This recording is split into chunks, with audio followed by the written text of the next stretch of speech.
lihat mau yang paling siapa ya? Yang paling rapi mana ya? Atala? Are you very good? Mana yang paling rapi? Rafiq. Rafiq. Come on. Attention, ready.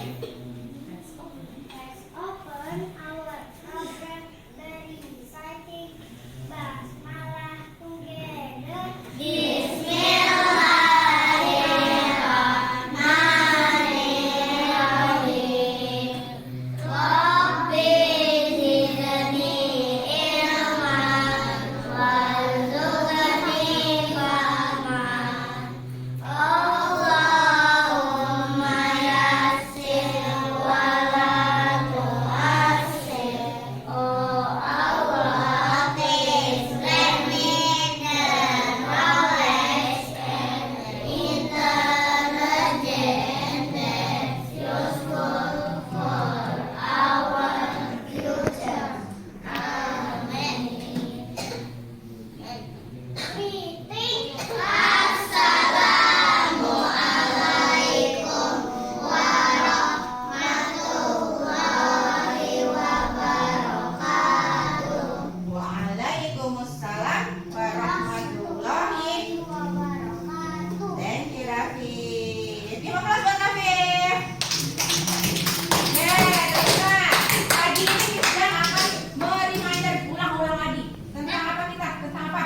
Keyakinan kelas. Waktu di awal belajar, waktu teman-teman kelas 1, kita sudah buat keyakinan kelas kan? Iya, kan kita mau review lagi nih. Teman-teman sudah melakukan keyakinan kelasnya apa belum? Nah, sekarang hari ini, nah, bagaimana perasaan teman-teman hari ini? Senang, happy. Ada yang sedih nggak? Happy Miss Happy. Ada nggak yang berangkat sekolahnya? Nggak semangat? Aduh, ngantuk aku. Kemarin habis biasa-biasa saya. aja. Pas sekolahnya senang, happy. Mau dimarahin kakak? Kenapa dimarahin kakak? bangun ngantuk. Pas bangun-bangun ngantuk. Sama. Nah, coba kita lihat dari gambar. Nah, perasaan teman-teman hari ini, gambarnya yang mana ya? Apakah ini gambar teman-teman hari ini perasaannya? No. Apakah yang ini? Iya. Oh, berarti Hasan lagi marah. Apakah yang ini? Iya. Siapa yang happy? Oke, alhamdulillah. Fajar apa? Happy nggak? Kalau aku lagi marah. Aku pilih emoji itu soalnya ada tanda ini. Oh, tanda happy ya. Oke deh, yuk. Sekarang kita ingat-ingat lagi yuk. Keyakinan kelas kita apa sih teman-teman yang masih ingat? Pak, kalau misalnya pagi-pagi kan bangun tidur berangkat sampai sekolahan harus apa? Ayo berangkat. Datang. Very good. Datang tepat waktu. Apalagi keyakinan kelas kita?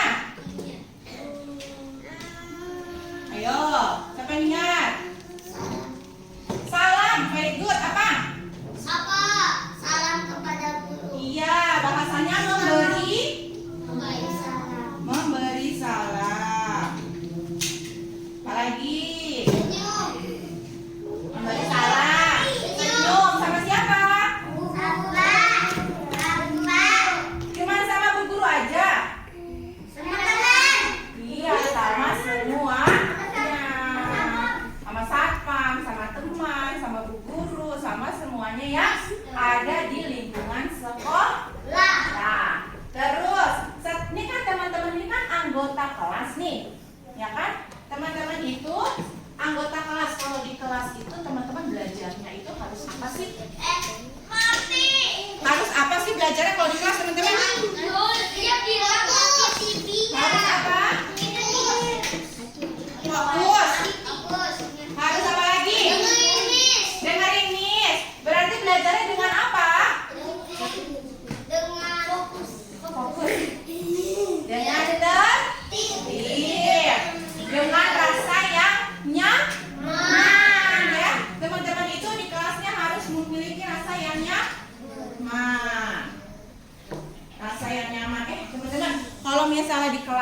nih. Teman-teman, ada temannya yang lagi apa namanya? Ngobrol. Ada yang lagi asik main sendiri, terganggu nggak? Terganggu nggak? Berarti kita harus apa nih? Kelas kita harus suasananya harus apa? Tertib. Harus sepi. Harus sepi. Harus sunyi. Sunyi. Harus keadaannya ya adalah nyaman. Teman-teman kalau kelasnya nyaman, teman-teman belajarnya happy nggak?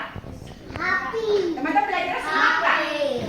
Kalau kelasnya nyaman, tertib, terus teman-teman dapat ilmu dari miss dan misternya gampang nggak? Gampang ya. Nah, sekarang satu lagi. Kalau di kelas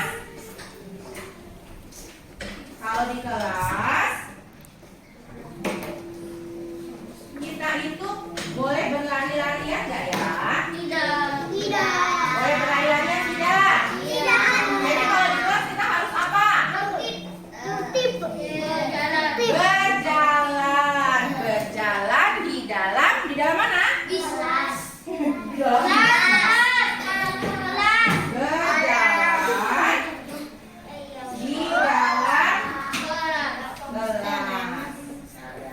Kalau mau lari-larian kenapa nggak boleh di kelas saya? Karena Nanti bisa jatuh, apalagi? bisa kejedot. Bisa kejedot. Nanti bisa kena temannya terus temannya buka. Iya, bisa kena temennya terus temennya luka. Berarti kita bahaya tahu kata berarti kita membahayakan Orang lain. lain. Itu dirapah. Kita harus saling menyayangi nggak sih? Menyanyi. Saling menyayangi. Ya, Sen, kita harus saling menyayangi nggak? Berarti kita harus saling menyayangi. Kalau usah banyak-banyak, kita bikin sampai 6 aja. Saling menyayangi. Iya, maunya berapa? 100. Saling Nanti menyayangi. 3 di situnya. Iya, nanti Miss dia nambahin, nggak apa-apa. Ya, kalau teman-teman tertib, teman-teman very good, berarti teman-teman belajarnya sudah hebat. Kalau ada tugas dari Miss-nya, dikerjain nggak?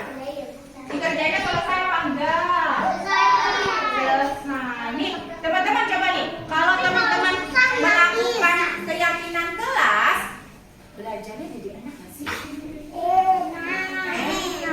Jadi teman-teman belajar disiplin, datangnya tepat waktu, belajar menghargai orang lain, menghormati orang lain, menyayangi orang lain. Sekarang Miss Dian tanya dulu deh, dari keyakinan kelas kita yang pertama satu baca.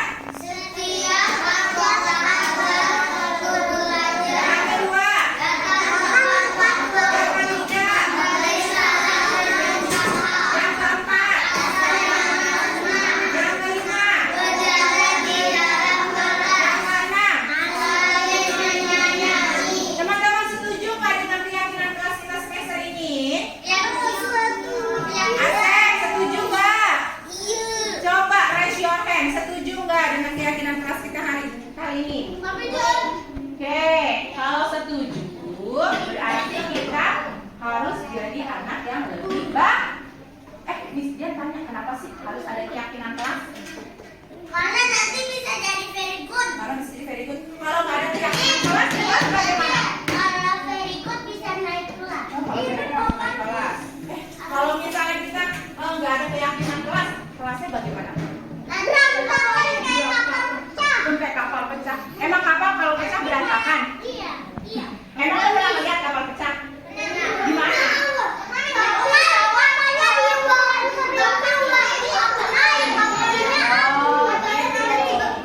Iya. Jadi kita sudah punya keyakinan kelas. Teman-teman sepakat nggak? Benar. Hitung ya, sepakat nggak? Kita ketok medianya, hitung 1, 2, 3. Sepakat nggak? 1, 2, 3. Nanti keyakinan kelas ini Miss Dian ketik, ya. Terus Miss Dian tempel di situ. Teman-teman nanti lihat, teman-teman kalau ada yang berlari dalam kelas, berarti dia sudah melakukan keyakinan kelas dengan baik belum?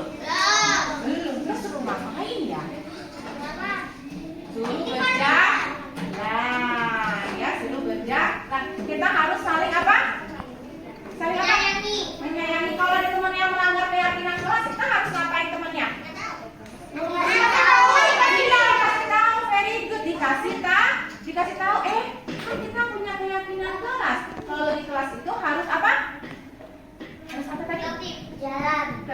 harus berjalan. Oh iya, aku lupa nggak dikasih tahu, boleh marah nggak?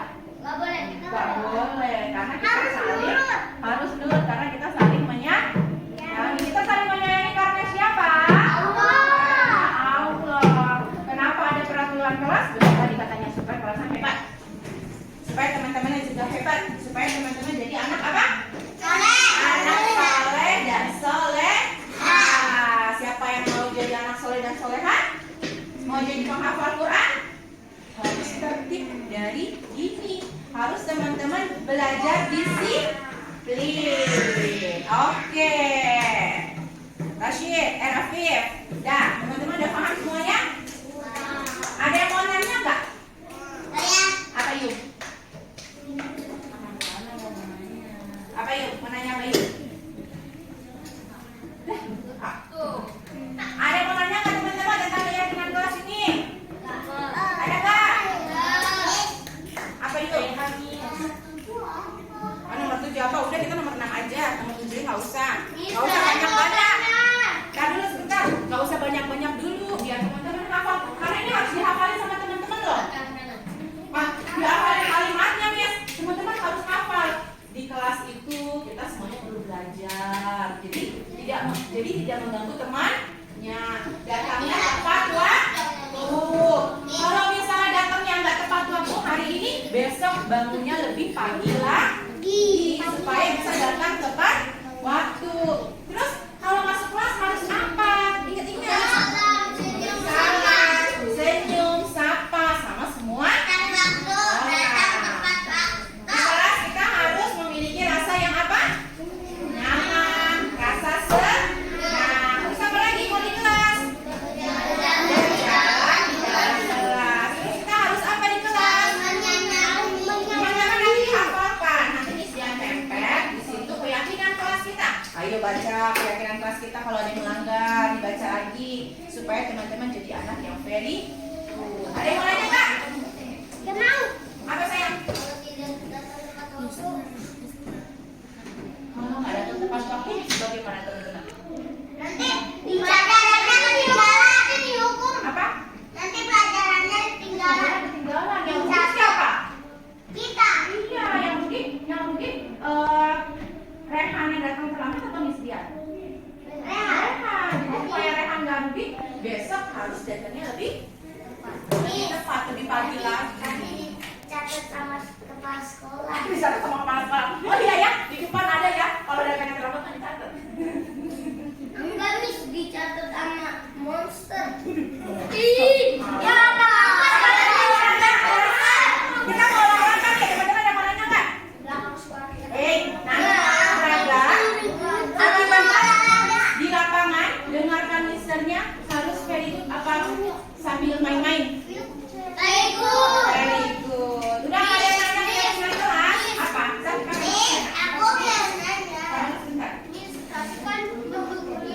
Mendung, oke sayang. Aku nggak mendung kok. Apa yuk? Sekali lagi ya.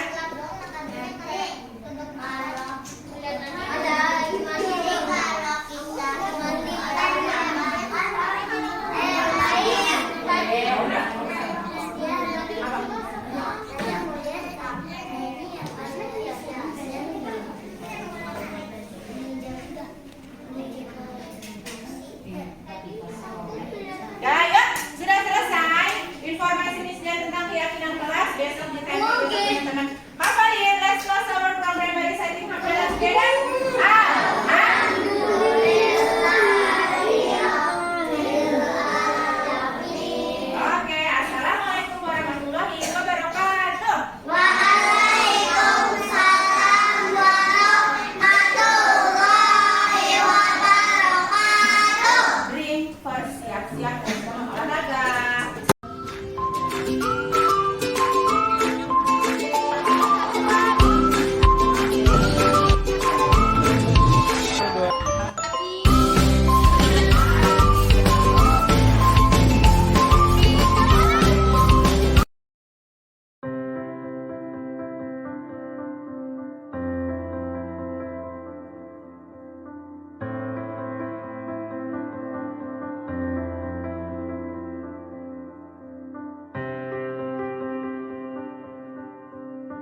Nah, di sini adalah nilai-nilai kebajikan universal. Apa sih nilai-nilai kebajikan universal itu?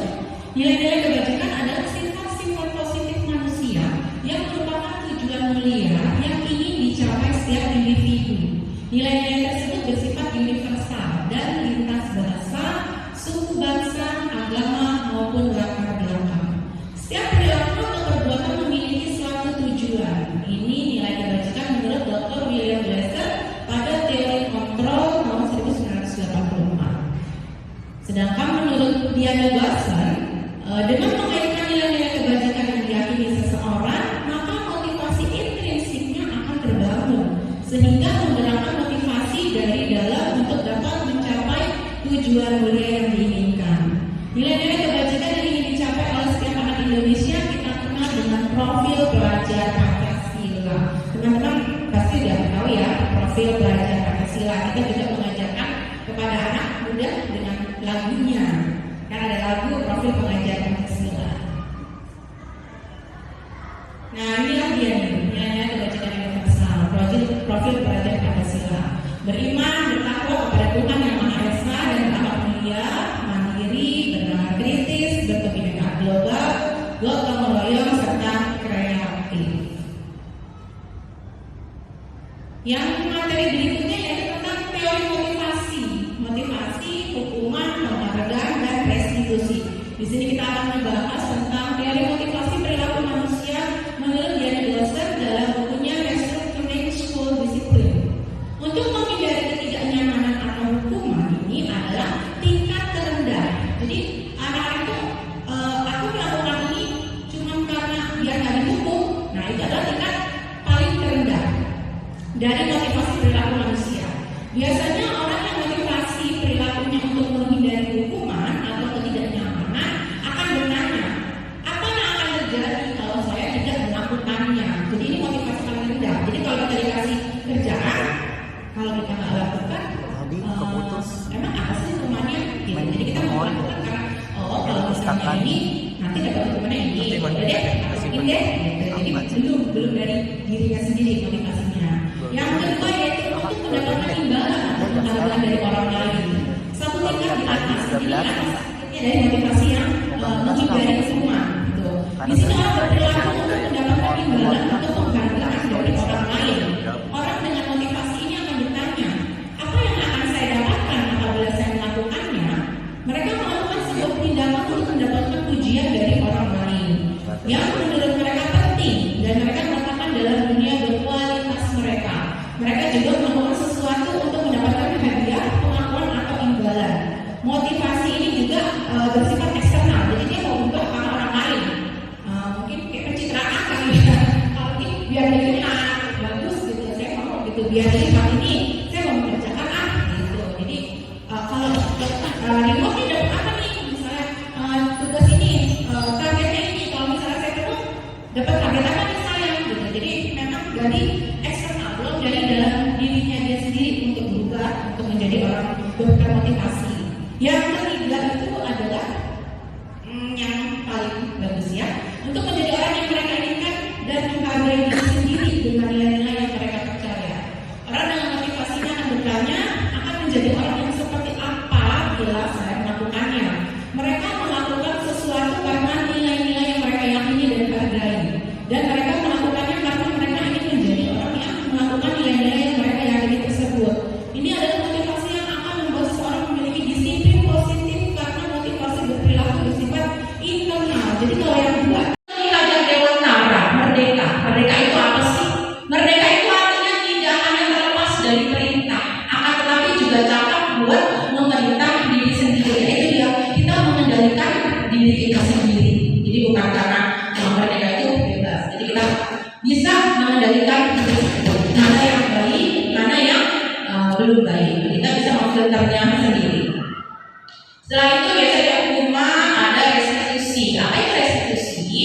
Menurut Glasser, restitusi itu adalah proses menciptakan kondisi bagi murid untuk memperbaiki kesalahan mereka. Jadi bagaimana memperbaiki kesalahan mereka itu ada step-stepnya. Dinamakan dengan restitusi. Sehingga mereka bisa kembali pada kelompok mereka dengan karakter yang lebih kuat. Jadi mereka bisa lebih baik lagi dari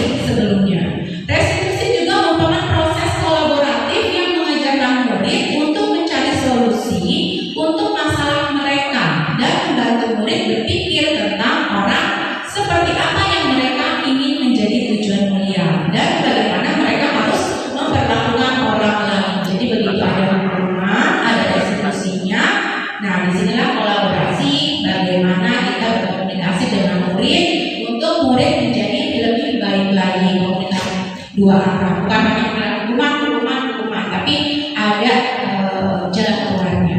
Restitusi ini ada beberapa model ya, tingkatannya ya. Ada 9 kalau nggak salah. Oh, ini kita sebelum membahas restitusi. Nah, coba teman-teman, adakah perbedaan antara hukuman dan konsekuensi? Menurut teman-teman, hukuman dengan itu sama nggak ya? Kira-kira kalau misalnya sama, kira-kira terletak di mana? Kalau misalnya berbeda, terletak di mana berbedanya antara hukuman dan konsekuensi? Hukuman itu bersifat tidak terencana atau tiba-tiba, on the spot aja. Misalnya kalau kesalahan langsung kamu, nah itu biasanya contoh hukuman. Anak atau murid tidak tahu apa yang akan terjadi dan tidak dilibatkan. Hukuman bersifat satu arah dari pihak guru yang memberikan, dan murid hanya menerima suatu hukuman tanpa melalui suatu kesepakatan atau pengarahan dari pihak guru, baik sebelum atau sesudahnya. Hukuman yang diberikan bisa berupa fisik maupun psikis. Murid atau anak disakiti oleh suatu perbuatan atau kata-kata. Kita sebagai guru juga kadang suka tanpa sadar ya, anak-anak udah tiba-tiba aja kita kasih punishment yang sebelumnya tidak kita bicarakan dulu dengan murid, tiba-tiba langsung terima, kaget, itu bisa berupa kalau fisik itu masih mendingan itu malah membahayakan karena ya udah bisa kamu lari berapa keliling gitu, udah selesai. Tapi psikis, biasanya psikisnya sangat membekas buat anak-anak gitu, bahkan bisa sampai dewasa nanti mereka mengalami seperti trauma gitu karena dihukum gurunya gitu. Makanya kita sebagai guru, saya pun dengan mengikuti kegiatan ini banyak sekali belajar bagaimana sih menerapkan hukuman, konsekuensi, dan restitusi. Sedangkan disiplin itu adalah bentuk dari konsekuensi. Jadi sudah terencana, sudah disepakati. Seperti biasa kita kalau di awal tahun pembelajaran kan kita bikin peraturan kelas ya. Nah itu kan ada apa sih peraturannya, gitu. Konsekuensinya apa kalau misalnya teman-teman melanggar. Nah itu namanya disiplin. Jadi sudah kita bahas dulu, disetujui oleh murid dan guru. Umumnya berbentuk konsekuensi dibuat oleh pihak guru di sekolah, dan murid sudah mengetahui sebelumnya konsekuensi yang akan diterima bila ada pelanggaran. Pada konsekuensi, murid tetap dibuat tidak nyaman untuk jangka waktu pendek. Konsekuensi biasanya diberikan berdasarkan suatu data yang umumnya dapat diukur. Jadi misalnya setelah 3 kali mereka tidak diingatin, gitu kan ya, ditegur, gitu kan pada waktu batas yang tertentu, atau kemudian melakukan kegiatan di luar, misalnya ngobrol atau bermain, lari-larian, itu jadi mereka sudah ada konsekuensinya, dan itu juga dimonitor. Biasanya kita catat ya, alhamdulillah kasus biasanya kita tulis. Nah disitulah dinasehati dulu. Sebelum ini pasti kita sudah tanya konsekuensinya apa kalau melakukan kesalahan seperti ini. Jadi mereka sudah tahu dan kita sudah tahu. Itu komunikasi keluarga. Nah di sini adalah 9 ciri restitusi. Restitusi ada 9 cirinya. Restitusi yang pertama ini, satu, bukan untuk menebus kesalahan, namun untuk belajar dari kesalahan. Jadi dari kesalahan itu kita belajar supaya tidak terulang kembali kesalahan yang dilakukan. Yang kedua, memperbaiki hubungan. Yang ketiga, tawaran bukan paksaan. Jadi bukan hukum ya, kamu harus ini, tapi kita tanyakan sebaiknya kalian mau seperti apa. Kita tawarkan ke anak-anak. Yang berikutnya adalah institusi menuntut terlibat ke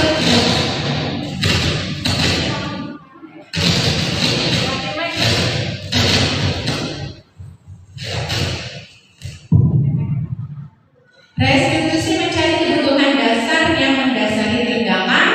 Restitusi diri adalah cara yang baik. Restitusi fokus pada karakter, bukan pada tindakan, untuk membentukkan karakter peserta didik. Restitusi fokus pada solusinya. Jadi solusinya yang kita fokusin, solusinya apa ya supaya anak itu lebih baik lagi dan tidak mengulangi kesalahannya. Restitusi mengembalikan murid yang berbuat salah kepada kelompoknya. Di sini maksudnya berbuat salah pada kelompok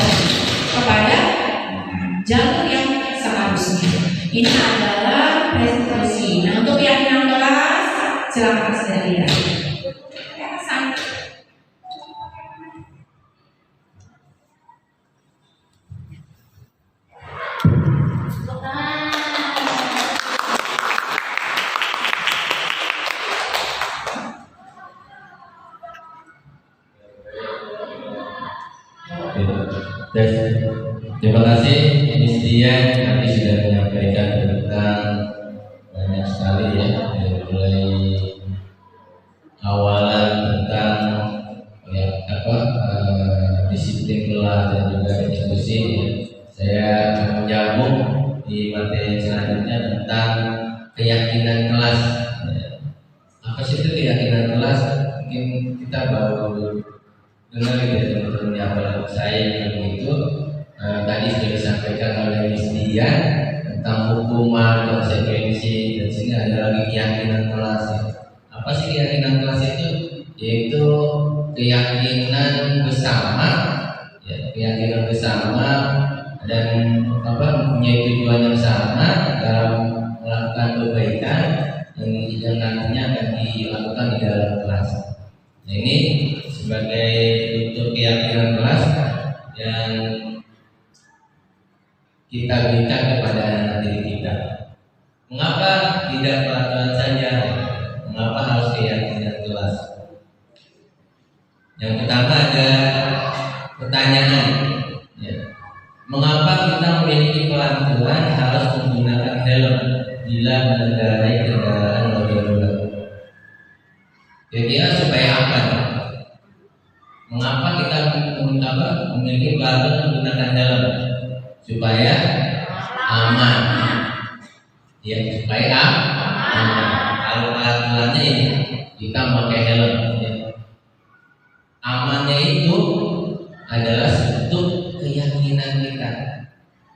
Jadi ketika kita punya keyakinan pakai helm akan dihukum atau ditangkap polisi, ditilang, nah, itu kan yang tadi disampaikan oleh Dian, kita hanya bentuknya dalam bentuk bukan dalam diri kita munculnya, tetapi karena dihukum, karena takut kena tilang. Begitu juga yang kedua, kenapa kita memiliki peraturan 3M? Supaya apa nih? Supaya sehat. Ada keyakinan dalam diri kita ketika kita menggunakan atau mengikuti peraturan dari pemerintah dengan 3M ini supaya diri kita sehat. Yang ketiga, mengapa kita memiliki peraturan harus datang tepat waktu pada saat mengikuti pelatihan misalnya? Yaitu keyakinan kita adalah disiplin dan tanggung jawab. Nah, dari yang pertama tadi, ya, kita pakai helm itu bukan karena takut ditilang polisi, tapi keyakinan kita adalah supaya kita aman. Yang kedua adalah kita menggunakan masker yang 3M ini bukan sebenarnya adalah karena kena peraturan pemerintah atau hukuman ya, tetapi karena kita supaya menjaga diri kita tetap sehat. Yang ketiga, ya, kan kita takut dihukum oleh panitia, tapi karena kita memiliki keyakinan punya tanggung jawab. Nah, ini adalah bentuk keyakinan. Nah, keyakinan ini yang harus kita tanamkan kepada diri anak-anak didik kita. Ya. Jadi keyakinan inilah yang nantinya yang terbangun oleh anak-anak didik kita sehingga mereka bukan tadi yang oleh Miss Dian sampaikan bentuknya dalam hukuman atau konsekuensi, tapi dalam bentuk keyakinan yang kita berikan kepada anak. Nah, untuk mendukung motivasi intrinsik ini yang ada dalam diri anak, kembali ke nilai-nilai keyakinan yang lebih menggerakkan seseorang dibandingkan mengikuti serangkaian peraturan. Maka itu pentingnya di sini adalah keyakinan kelas yang nanti kita akan berikan kepada anak-anak didik kita. Nah, di sini ada paling kecil itu adalah tingginya peraturan kelas. Ya, peraturan kelas. Setelah itu adalah ketika kita bentuk peraturan kelasnya, kita bentuk keyakinan kelas. Nah, bukan dengan hukuman, ya, tapi dengan keyakinan kelas. Jadi peraturan kelas, lalu kita buat keyakinan kelasnya, lalu terbentuklah lingkungan yang positif. Ketika terbentuk lingkungan positif, maka kelamaan yang ada budaya di SD teman-teman ini, maka muncul jadi budaya positif yang tadi sudah disampaikan oleh Miss Dian di awal. Maka budaya positif inilah yang kita tumbuhkan di lembaga atau di unit SD teman-teman ini. Dimulai dari bantuan kelas yang kita sepakati dengan anak, terus keyakinan kelas, dan terbentuklah lingkungan yang positif. Nah, ini kesepakatan kelas, contohnya ya, datang tepat waktu, mengucapkan salam, menjaga kebersihan sekolah, berdoa sebelum dan sesudah kegiatan, aktif dalam pembelajaran, tertib. Terus ada juga kami guru dan murid yang saling menyayangi, kami murid yang semangat belajar, kami murid yang peduli dengan teman-teman. Nah, ini ada peraturan kelas dan juga keyakinan kelasnya. Contoh bantuan kelas yang kita buat nanti di kelas masing-masing. Misalnya yang pertama, bantuannya selalu kembalikan buku ke tempatnya. Yang kita yakinkan ke anak-anak bukan dalam bentuk hukuman. Kalau tadi ujian kita dengan konsekuensi hukuman dan penghargaan, kali ini kita lebih kepada intensi anak-anak, membangun keyakinan anak-anak, yaitu yang kita minta di sini adalah tanggung jawab. Yang kedua, bila mengganggu orang lain, maka keyakinan yang kita tanamkan ke anak diri kita adalah menghormati orang lain. Begitu juga peraturan misalnya hadir di sekolah 15 menit sebelum pembelajaran dimulai. Keyakinan yang kita sampaikan ke anak adalah menghormati orang lain atau berkomitmen, punya komitmen untuk datang ke sekolah tepat waktu. Yang berikutnya dilarang melakukan kekerasan. Ya, keyakinan di sini adalah keselamatan dan menghormati orang lain.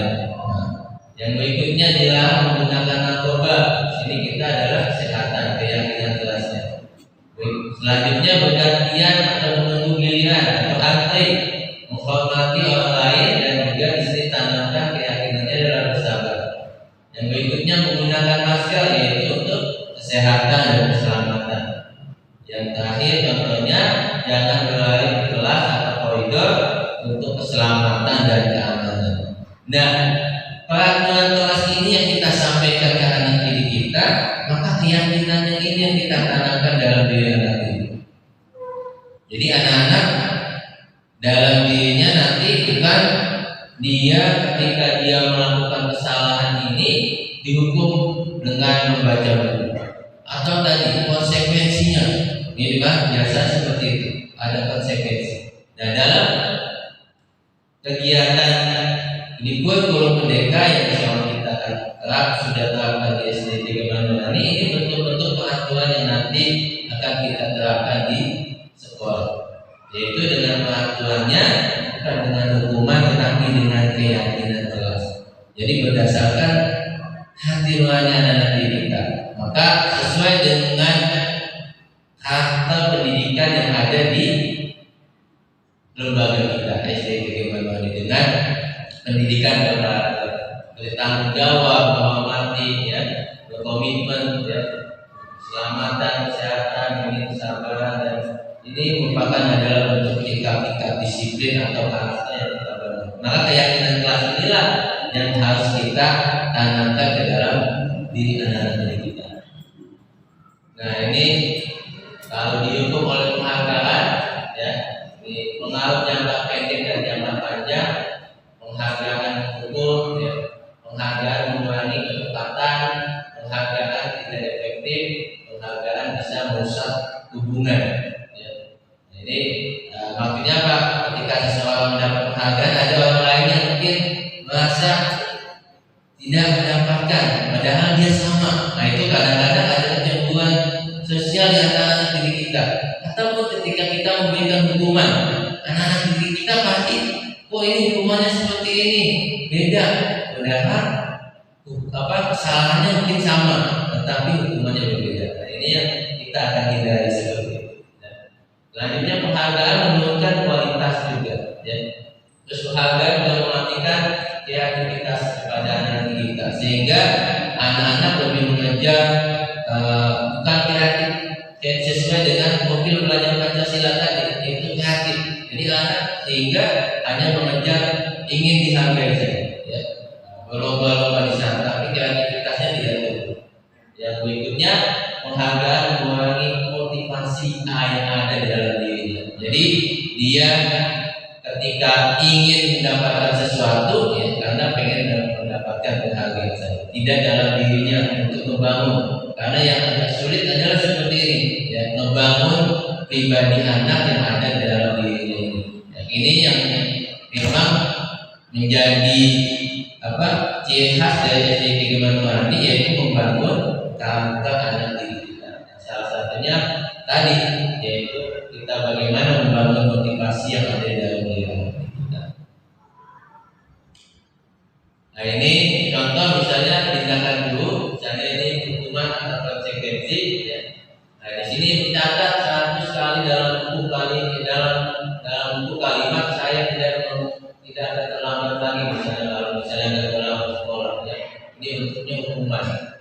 Lain meninggi lapangan basket 2 kali, ini juga bentuknya hukuman. Ini kalimat-kalimat. Kemudian diminta push up 15 kali, ini ya, karena tidak menggunakan masker, hukuman. Menggantikan kertas tugas teman yang telah dicoret, ini konsekuensi. Ya. Ketika dia mencoret punya temannya, dia harus konsekuensinya mengganti. Membersihkan tumpahan air di meja tulis karena tersenggol pada saat belajar, ini konsekuensi. Terus berikutnya, murid disuruh untuk mengenakan sepatu seharian di sekolah karena tidak menggunakan sepatu hitam misalnya. Nah, ini hukuman. Berikutnya terakhir, lari mengelilingi lapangan basket 2 kali karena terlambat 10 menit untuk belajar yoga. Nah, ini konsekuensi yang sudah kita lakukan kepada anak kita. Nah, ini contoh-contoh seperti ini. Nah, perbedaan hukuman dan konsekuensi. Kalau hukuman itu sesuatu yang menyakitkan harus terjadi, ya. Sedangkan konsekuensi sesuatu yang harus terjadi. Hukuman membuat anak sakit atau fisik, ya, maupun hati untuk jangka waktu yang lama. Ini biasanya anak-anak ketika dihukum fisik ini merasa sakit hatinya, gitu ya. Sedangkan konsekuensi membuat anak merasa tidak nyaman dalam jangka waktu yang pendek. Ini hampir sama. Bedanya kalau hukuman itu lebih lama, sedangkan konsekuensi jangkanya pendek. Hukuman anak memberi kedisiplinan, sedangkan konsekuensi anak menghargai disiplin. Hukuman itu bersifat paksaan, konsekuensi stimulus atau tanggapan. Jadi ketika konsekuensi itu diberikan penjelasan dulu, ya, kalau kamu melakukan ini, jadi dilogiskan anak, ya, dalam pikiran, kalau saya nanti melakukan ini, konsekuensinya ini. Kalau hukuman biasanya sesuatu yang tiba-tiba akan dilakukan kepada anak, yang mungkin spontan dilakukan, diberikan hukuman kepada anak. Yang berikutnya mendorong anak menyakiti diri sendirinya, ya. Yang konsekuensi mendorong anak mudah menyesuaikan diri. Yang berikutnya hukuman konsep diri yang buruk, sedangkan konsekuensi konsep diri yang baik. Anak belajar untuk menyembunyikan kesalahan, sedangkan konsekuensi anak belajar untuk mematuhi keadilan. Dan yang terakhir, ini yang ada dalam diri anak, dia marah, ya, rasa bersalah, memalukan, merasa tidak dihargai. Dan konsekuensi kehilangan hak, dibuat tidak nyaman, diasingkan kesulitan. Jadi antara hukuman dan konsekuensi ini yang sering kita lakukan kepada anak kita. Nah, yang untuk keyakinan kelas mungkin belum kita terapkan. Nah, inilah yang nanti kedepannya pola pendidikan yang ada di Indonesia yang menerapkan pola seperti ini. Jadi hukuman dan konsekuensi ini kemungkinan tidak akan ada lagi. Yang ada adalah bagaimana kita memberikan keyakinan kelas sehingga membentuk karakter anak di dalam dirinya mereka terbangun. Karena inilah yang menjadi ketika nanti anak-anak dewasa itu yang paling pertama menjadi faktor kesuksesan anak itu bukan dari hasil nilai, tetapi dari pembentukan karakter. Bahkan yang pertama itu adalah jujur, kejujuran dan tanggung jawab. Nah, itu yang paling tinggi. Sedangkan nilai itu di urutan yang ke-20. Yang pertama itu adalah karakter, jujur, tanggung jawab, sesuai dengan Nabi Muhammad, ya, dalam sifatnya Nabi Muhammad. Berikutnya, nah ini kita sukses, ya. Ada identitas kalau yang gagal ini hukuman ya. Nah, identitas yang sukses itu tadi salah satu bentuk konsekuensi itu mendekati kesuksesan. Tetapi yang lebih baik itu adalah restitusinya, yaitu dengan memberikan keyakinan kepada anak didik. Nah, berikutnya ini yang keempat, kebutuhan dasar manusia dan dunia yang berkualitas. Kebutuhan dasar manusia ada 5. Yang pertama, bertahan hidup. Ya, bertahan hidup itu kebutuhan dia dalam rangka pemenuhan tentang makan dan minumnya. Ya, kebutuhan biologisnya ini kalau sudah terpenuhi, maka kebutuhan dasarnya tercukupi. Yang kedua, kasih sayang dan rasa diterima. Nah, ini biasanya anak-anak kita ada yang ingin diperhatikan di dalam kelas. Nah, ini bentuknya adalah rasa kasih sayang dan ingin diakui, diterima oleh gurunya, ingin dipeluk, gitu ya. Itu kasih sayang. Dan biasa ada anak yang suka inginnya dipeluk, gitu ya. Nah, inginnya didekatin, ya, diajak ngobrol dan sebagainya. Berikutnya ada kesenangan. Ini anak yang dia pengen belajarnya itu ada sesuatu yang dia senangi. Disenangi dulu dia belajar, dia masuk ke pelajaran tersebut. Makanya ketika kita memberikan materi pembelajaran ke anak-anak itu, apa yang disenangi anak-anak di dalam kelas, nah, itu pasti langsung anak-anak ketika belajar jadi semangat. Teman-teman pasti udah ketika memberikan anak kesenangan anaknya dan kesenangan buat gurunya, nah itu pasti belajar bersama anak-anak. Berikutnya kebebasan. Nah, ini anak-anak pengen ketika dia belajar itu merasa ingin tidak dikekang oleh guru. Dia ingin belajar sendiri atau belajar mandiri, tapi dengan arahan dari bapak ibu guru. Yang terakhir, penguasaan. Anak merasa dirinya punya kekuasaan, ya, ingin punya power gitu dalam mengikuti kegiatan KKN atau pembelajaran. Nah, ini kebutuhan dasar manusia yang nanti kita akan terapkan ke dalam peserta didik kita. Contoh dalam kegiatan sehari-harinya. Dari 5 yang tadi ada kebutuhan dasar itu ada apa? Kebutuhan dasar yang sebelumnya yaitu ada bertahan hidup, kasih sayang, kesenangan, penguasaan dan kebebasan. Ada 5 ini. Nah, ini ada contohnya. Ibu guru bilang aku tidak boleh bersinggung sewaktu mengerjakan tugas. Katanya kelas harus tenang, tidak ada suara, padahal aku suka dan senang menyanyi. Ya, jadi kebutuhan dari 5 tadi masuknya ke mana?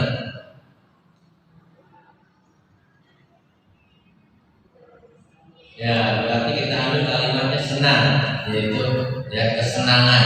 Jadi anak itu ketika dia belajarnya nyanyi dulu, kesenangan yang dia ingini, gitu ya. Seperti kebutuhannya dia berarti senang, yaitu di sini anak-anak senang menyanyi. Yang kedua, ibu guru tidak menyapa aku hari ini padahal aku pakai pimpin rambut. Ini apa nih? Kasih sayang. Apa yang diperhatiin? Yang diperhatikan kebutuhan anak ini. Yang kedua tadi ingin diperhatikan. Yang ketiga kira apa nih? Aku bosan masa belajar cuma gitu aja dengerin guru aja. Kira apa ini? Kebebasan. Kebebasan. Jadi anak itu pengen belajarnya yang lain materinya gitu ya, yang mungkin kayak variasi gitu. Jangan belajarnya yang itu aja, metodenya itu aja, gak ganti-ganti. Nah, itu anak-anak pengen ada kebebasannya itu dalam artian bagaimana dia menerima pembelajaran berbeda dengan sebelumnya. Yang terakhir, aku sebel gambarku tidak rapi, malah ibu guru tunjukin ke teman-temanku di depan kelas. Kira dari 5 tadi masuknya apa nih? Apa? Penguasaan, ya betul. Jadi penguasaan dia pengennya nggak mau dikasih tahu ya. Ini insya Allah udah paham ya. Jadi ada nanti nih ya tentang konsep kebutuhan ya. Nah, ini ada kasus, ada sebuah kasus nanti kita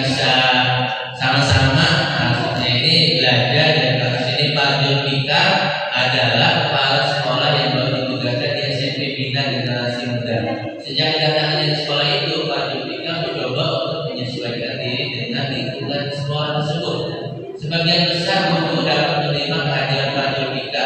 Namun ada beberapa guru yang belum bereaksi negatif pada kebijakan-kebijakannya dan dengan frontal mengungkapkannya di rapat guru mingguan. Salah satunya Pak Malik.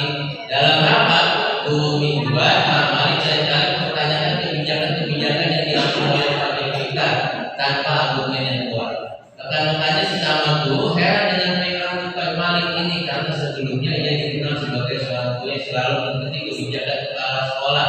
Bahkan selama ini cenderung diam bila di rapat guru. Pak Hanafi, sahabat Pak Malik, mencoba mendekatinya dan menanyakan apa yang menyebabkan dia bertindak seperti itu. Ada beberapa kemungkinan jawaban yang diberikan Pak Malik.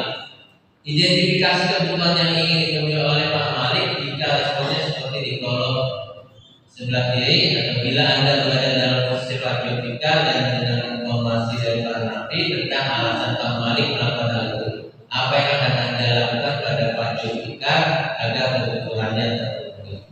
Ini jawabannya ya, kebutuhan dalam jawaban Pak Malik ya. Iseng aja sih aku sebenarnya, aku senang lihat itu bingungan kalau pertanyaannya di rapat, jadi kesenangan, jadi iseng. Ini dari Pak Malik, ya, jawaban Pak Malik misalnya. Tadi dia punya pengen bertanya terus ya, senangannya ini, jadi kebetulannya dia senang pengen nanya-nanya aja ya. Kalian kita dekat saya ya biar kenal sama aku, jadi dia pengen dikenal gitu ya, pengen maksudnya diperhatiin Pak. Dan aku ingin nanti bisa dekat sama dan kerjasama dengan beliau. Ya, yang penguasanya sebenarnya nggak paham beliau bicara apa tadi Pak Julfika, makanya saya tanya-tanya daripada saya tidak paham. Maka masa aku yang bilang senior di sini tapi kelihatan nggak paham. Ya, jadi dia merasa menguasai. Ya, yang terakhir kebebasan, yaitu gaya ngomongnya Pak Julfika itu monoton sekali, bosan. Jadi mendengarnya saya pikir tidak akan selesai ngomongnya begitu saja, tidak ada cara lain ya untuk menyampaikan materi ini. Nah, ini adalah bentuk dari kebutuhan yang tadi sudah saya sampaikan. Baik, mungkin itu dari materi yang saya sampaikan. Insyaallah nanti akan menjelaskan yang berikutnya oleh Miss Dahlia. Terima kasih. Dari Miss Dahlia, silakan. Ya. Masya Allah, terima kasih banyak teman-teman, masih fokus ya. Masya Allah. Sebelum masuk ke posisi 5 posisi kontrol, tebak-tebakan dulu ya. Yang bisa jawab dapat hadiah nggak? Oh iya, boleh misalnya ya, dapat hadiah ya. Tebak-tebakan ini di sela-sela ketika mungkin pembelajaran. Jadi ketika KBM sebelum mulai atau ketika anak sedang suntuk gitu ya. Jadi kita lakukan SBG. SBG itu bisa berupa gerakan atau tanya jawab misalnya. Nah, pertanyaannya adalah ikan apa yang bisa terbang? Ayo, ikan apa yang bisa terbang?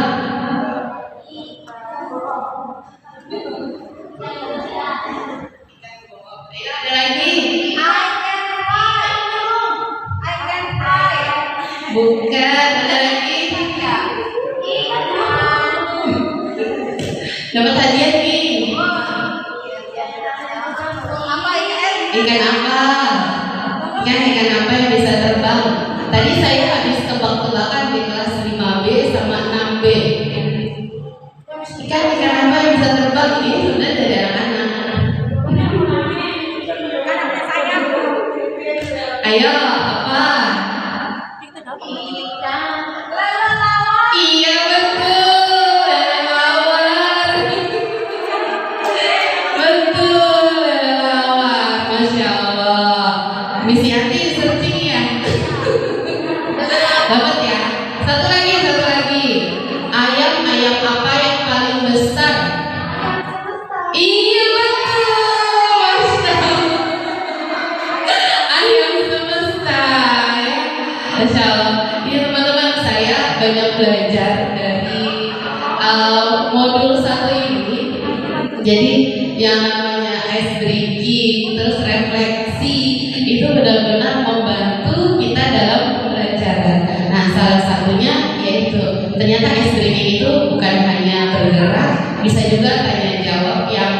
ya anak-anak biar berpikir tapi ketawa gitu. Ya, selamat untuk Miss Yanti dan Miss Salsa. Oke, kita masuk ke 5 posisi kontrol ya. Diana Gosen dalam bukunya itu ada 5 posisi kontrol. Mungkin ini ada pada diri kita. Ya, yang pertama adalah penghukum, pembuat merasa bersalah, dalam posisi teman, pemantau, dan manajer. Nah, untuk yang penghukum, seorang penghukum bisa menggunakan hukuman fisik maupun verbal. Biasanya guru-guru itu menerapkan posisi penghukum dengan berkata, patuhi aturan saya atau awas. Terus kadang juga kamu selalu saja salah gitu. Terus selalu yang terakhir selesai ya. Jadi ternyata kamu pasti nih yang terakhir selesainya ngerjain tugas gitu. Nah, ternyata itu adalah salah satu kata-kata yang biasa diucapkan oleh guru ketika dalam posisi penghukum. Nah, kemudian biasanya hasil dari posisi tersebut kemungkinan murid akan marah dan mendendam kepada kita atau bersifat agresif, atau bisa jadi sampai nanti di kelas berapa gitu ya, dia masih ingat ini gurunya galak banget gitu. Nah, kemudian ada yang namanya pada posisi pembuat bersalah, membuat merasa bersalah. Kadang pada posisi ini guru akan bersuara lebih lembut dan akan membuat merasa bersalah kepada anaknya. Contohnya, ibu sangat kecewa sekali dengan kamu. Kok kamu datangnya terlambat ya? Atau berapa kali bapak harus memberitahu kamu ya? Gimana coba kalau orang tua kamu tahu kamu berbuat begini?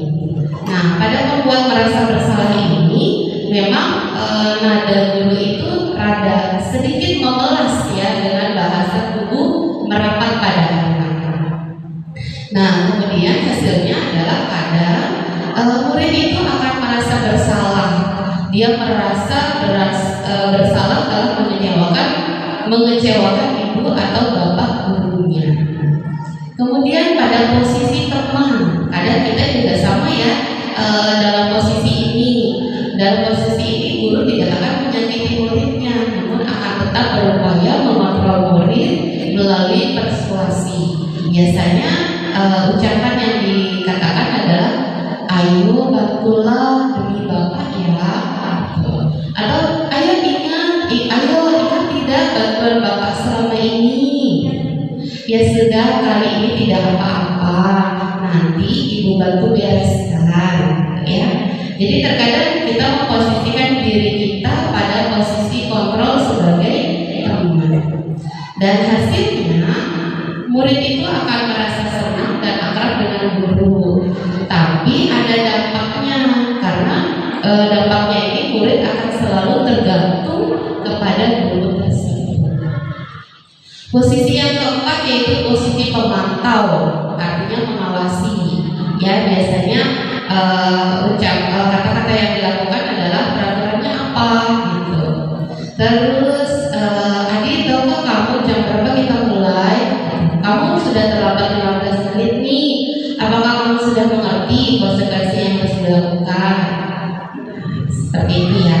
Dan hasilnya murid memahami konsekuensi yang harus dijalankan karena telah melanggar salah satu peraturan sekolah.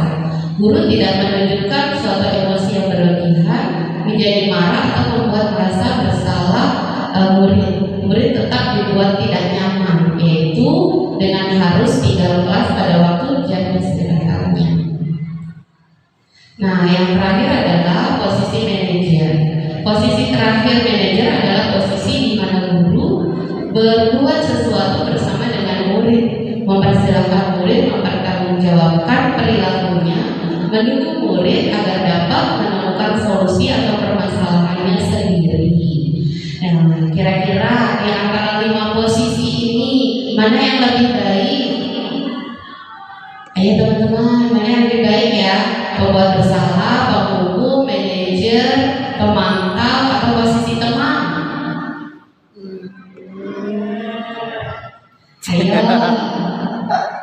Apa ya? Manajer, betul ya. Karena pada posisi manajer ini, guru dengan murid itu sama-sama saling bersepakat ya. Kita coba lihat videonya ya.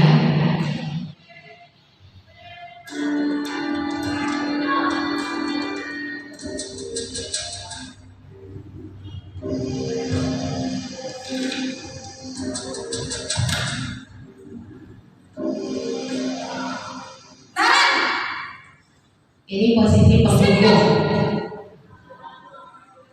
Dalam banget ya. Selalu terlambat.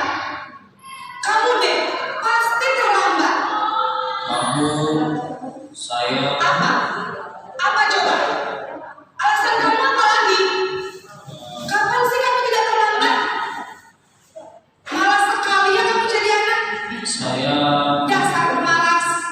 Gak kapok-kapok sih kamu. Sudah berapa kali terlambat? Sana, kamu keliling lapangan basket 2 kali. kenapa saya harus keliling lapangan basket, Bu? Kenapa? Kamu melawan ibu. Berani-beraninya jawab. Sudah terlambat, masih berani jawab pula. Sekarang, keliling lapangan basket 5 kali sekalian. Biar kapok. Cepat. Pergi sana ke lapangan basket.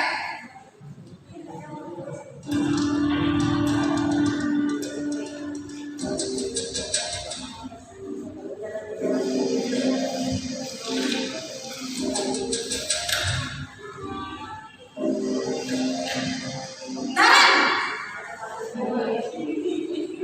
Yang terlambat hari terus. Selamat pagi, Bu. Naren, kamu kenapa terlambat lagi, nak? Ya Tuhan, Naren, kamu senang ya bikin ibu susah ya? Kalau kamu terlambat lagi, nanti ibu yang ditegur sama kepala sekolah, nak. Disangka ibu tidak bisa membina kamu. Duh, gimana ini? Maaf, Bu. Duh, Gusti Naren, kamu suka ya kalau ibu ditegur bapak kepala sekolah? Terus, sekarang ibu harus tulis apa ini di buku absen? Ini kamu sudah sering terlambat loh. Ibu harus apa coba? Maaf, Bu. Maaf sekali. Ya sudah, lain kali jangan bikin ibu susah lagi anak ya. Ibu tidak akan kuat lagi kalau kamu begini terus. Bisa jantungan kalau ibu ditegur bapak kepala sekolah. Sana cepat ke kelas. Maaf ya, Bu. Maaf sekali. Posisi membuat rasa bersalah, berbicara dengan nada tenang. Kalau nggak 13, 14 sama sedikit terusin tahan nih. Ini yang lengkap ini ya, udah 40 maksimal dia 120, nggak boleh lebih, nggak boleh Selamat kurang. pagi, Bu. Wah, sudah jam berapa ini nak? Terlambat lagi ya saya. Iya, Bu. Habis ibu saya Nilainya ada saya, Bu. Kamu kalau menyalahkan ibu kamu. Kamu bukannya anak yang paling kencang. Kok terlambat sih? Iya, Bu. Saya memang terlambat bangun tadi. Jadi biarpun saya kencang, tetap gak kencang, Bu. Ya sudah sana. Nanti lain kali larinya lebih kencang lagi ya. Biar gak terlambat lagi. Bikin seneng ibu demi ibu. Bisa kan? Bisa, Bu. Ya sudah sana masuk kelas. Ibu beresin urusan absen kamu. Kamu ini ada saja.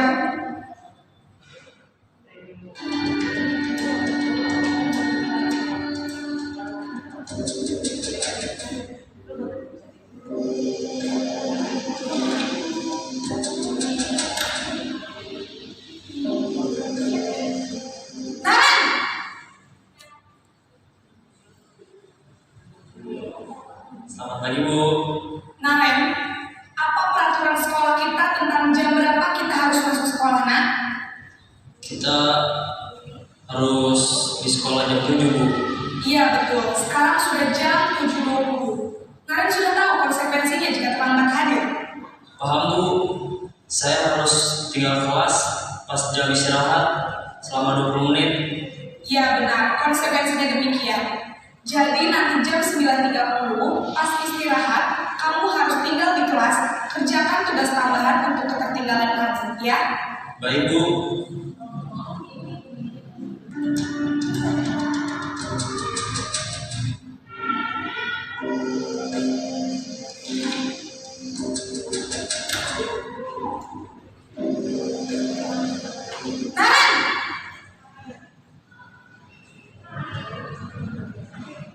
Selamat pagi Bu. Selamat pagi Naren. Maaf Bu, saya terlambat. Iya, sekolah masuknya jam 7, sekarang sudah jam 7.20. Jadi sekarang bagaimana nih Naren? Maaf Bu, saya lupa alarm saya semalam. Baiklah, menurut kamu, keyakinan sekolah yang mana yang perlu kamu tingkatkan? Menghargai diri sendiri dan orang lain mungkin ya Bu. Setuju. Jadi, apakah Naren meyakini prinsip saling menghormati tersebut? Iya Bu, saya meyakininya. Apakah Naren bersedia memperbaiki masalah keterlambatan ini? Bersedia Bu. Bagaimana kamu akan memperbaiki masalah keterlambatan ini? Saya akan coba untuk tidak lupa menyetel alarm saya Bu. Baik Bu, kalau Naren mau menyetel alarm di rumah, ada orang yang kira-kira bisa bantu mengingatkan tidak? Ada Bu, kakak saya, Kak Emma. Ada lagi selain Kak Emma? Selain Kak Emma, ada ibu saya. Baik, jadi yang mengingatkan Naren adalah Kak Emma dan ibu kamu ya. Kira-kira akan mulai setel alarm kapan nih Naren? Setelah pulang sekolah, akan segera saya lakukan. Baik, jadi Naren akan setel alarm untuk bangun besok pagi dan akan diingatkan oleh kakak dan ibunda Naren ya. Ada lagi yang mungkin perlu dilakukan Naren agar tidak terlambat bangun lagi? Tidak ada Bu. Baik Naren, terima kasih untuk kerjasama kamu. Sekarang kamu perlu kembali ke kelas untuk belajar. Baik Bu, terima kasih.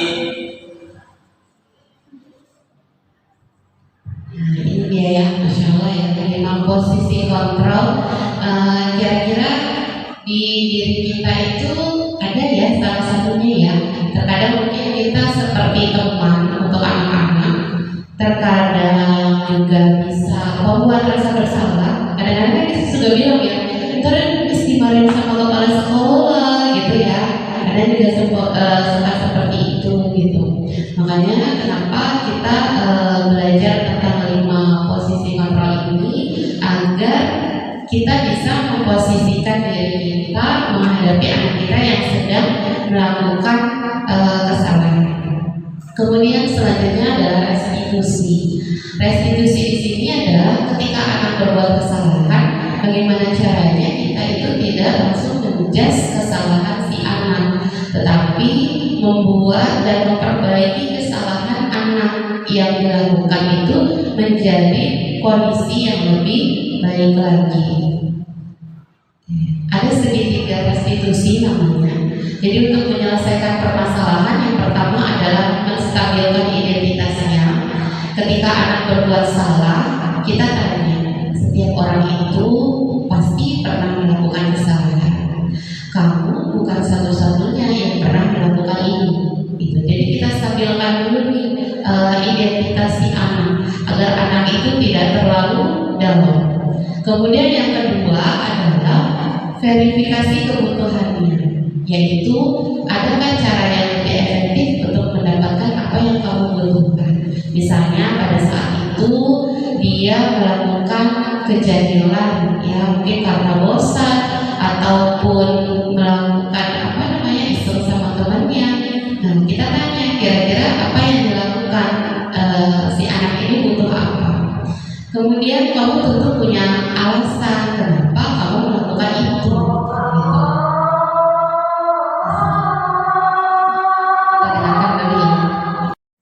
Iya, selanjutnya yang terakhir ini adalah menanyakan keyakinan. Tadi yang disampaikan oleh Pak Sakir, menanyakan keyakinan kelasnya. Nilai-nilai apa yang kalau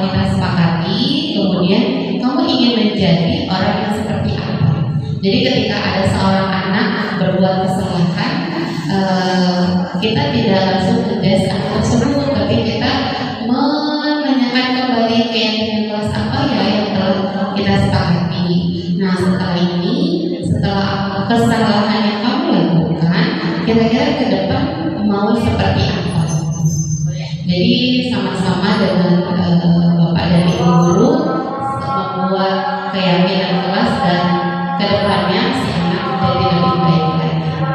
Mungkin cukup dari kami pengibasan mengenai budaya positif pada hari ini.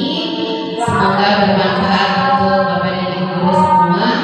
Kita akhiri dengan membaca hamdalah bersama-sama. Alhamdulillahirobbilalamin. Dan ya kafaratul majlis. Subhanakallahumma wa bihamdik. Asyhadu an la ilaha illa anta astaghfiruka wa atubu ilaik. Mohon maaf lahir dan batin. Terima kasih banyak atas bantuannya, supportnya, waktunya, tenaganya, pikirannya untuk bisa bergabung bersama kami. Assalamualaikum warahmatullahi wabarakatuh.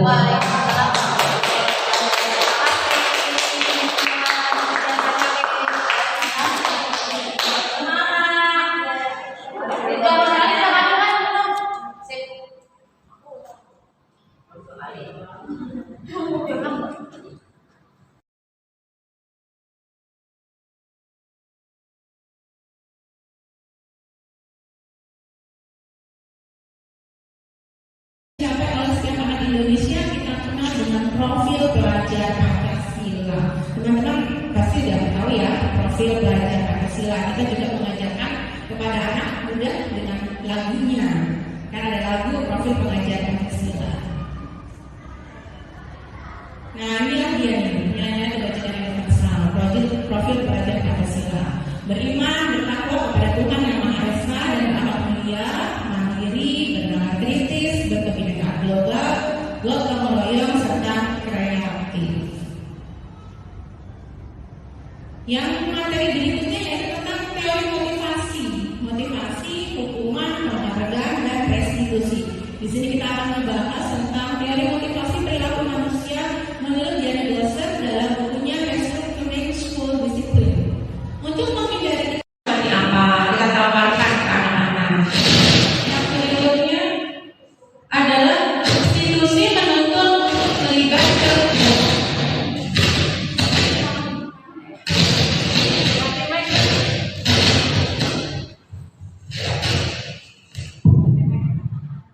restitusi mencari kebutuhan dasar yang mendasari tindakan. Restitusi diri adalah cara yang baik. Restitusi fokus pada karakter, bukan pada tindakan, untuk membentukkan karakter peserta didik. Restitusi fokus pada solusinya. Jadi solusinya yang kita fokusin, solusinya apa ya supaya anak itu lebih baik lagi dan tidak mengulangi kesalahannya. Restitusi mengembalikan murid yang berbuat salah kepada kelompoknya. Di sini maksudnya berbuat salah pada kelompok kepada jalur yang seharusnya. Ini adalah restitusi. Nah untuk yang 16 silakan saya lihat.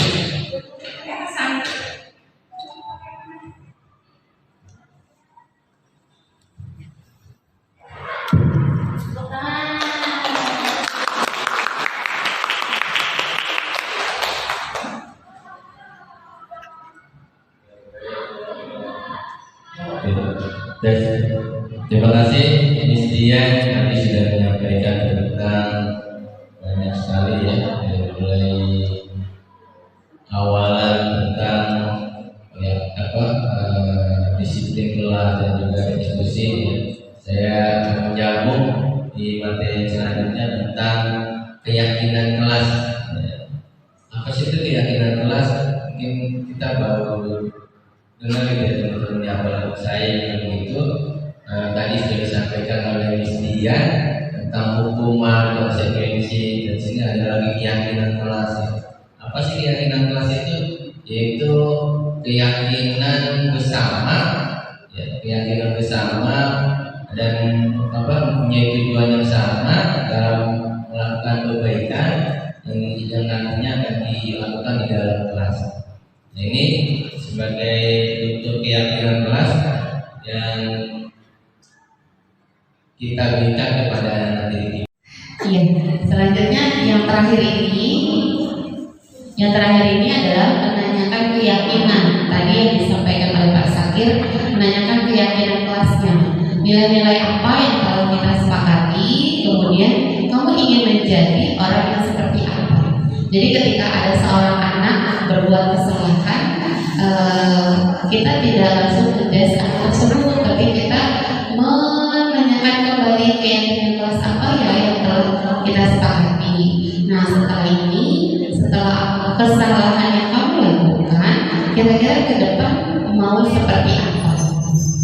Jadi sama-sama dengan Bapak dan Ibu guru membuat keyakinan kelas dan kedepannya si anak menjadi lebih baik lagi.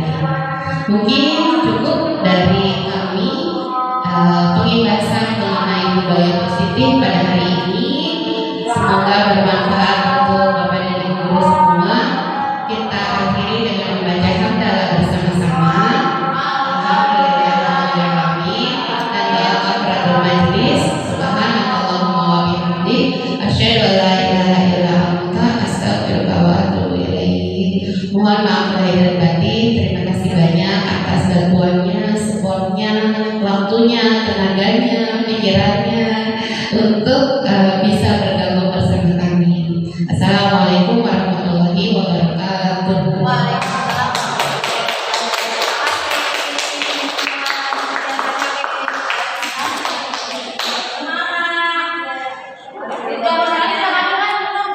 Sip.